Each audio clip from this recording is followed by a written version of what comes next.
वहीं Rajasthan subordinate and साथ ही इस बार सर्विस की एक अलग तैयारी चल गई है, यानी कि आरएसएसबी की नई पहल है जिसमें एक साथ 3 भर्तियां आई हैं। ये वर्क, वाटर रिसोर्सेज और साथ ही पब्लिक हेल्थ इंजीनियरिंग में डिपार्टमेंट में अच्छे खासे मौके निकले हैं। टोटल करीब 874 पद पे ये राजस्थान की भर्तियां निकली है, जिसमें जेई पोस्ट भी शामिल है। जेई के पद पे बहुत सारे आपको पद मिल जाएंगे, जिसमें ये नोटिफिकेशन आ गया है। लेकिन इस नोटिफिकेशन की अगर मैं खासियत की बात करूं तो यहाँ पे उम्मीदवारों के लिए एसएसओ पोर्टल मेन है, जहाँ पे वो sso.rajasthan.gov.in पे 16 अगस्त से 14 सितंबर 2026 तक ऑनलाइन आवेदन कर सकते हैं। अब देखिए, इस भर्ती में मेन आपको क्या ध्यान देना है कि सिविल इंजीनियर और जो डिग्री रहेगी उन सभी के लिए करीब 423 पद होंगे।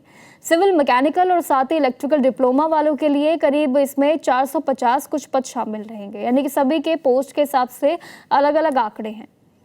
वहीं उम्र की रही बात तो 1 जनवरी 2027 को मिनिमम 18 साल और मैक्सिमम 40 वर्ष के रूल्स के हिसाब से तय की जाएंगी आपकी उम्र।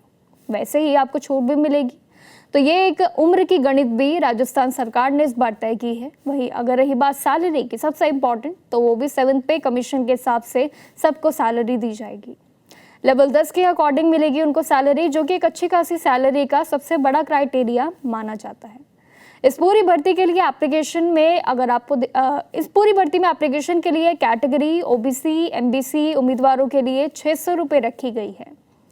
लेकिन जबकि राजस्थान के नॉन क्रीमी यानी कि जो ओबीसी कैटेगरी से आते हैं, ईडब्ल्यूएस से आते हैं, एससी एसटी से आते हैं और बाकी जो डिसेबल कैटेगरी से भी आते हैं, 400 रुपये एप्लीकेशन फी उनको देनी होगी और जिसका भुगतान भी वो ऑनलाइन पे कर सकते हैं। तो ये पूरा कार्य जो एप्लीकेशन फी का है, ये भी ऑनलाइन है।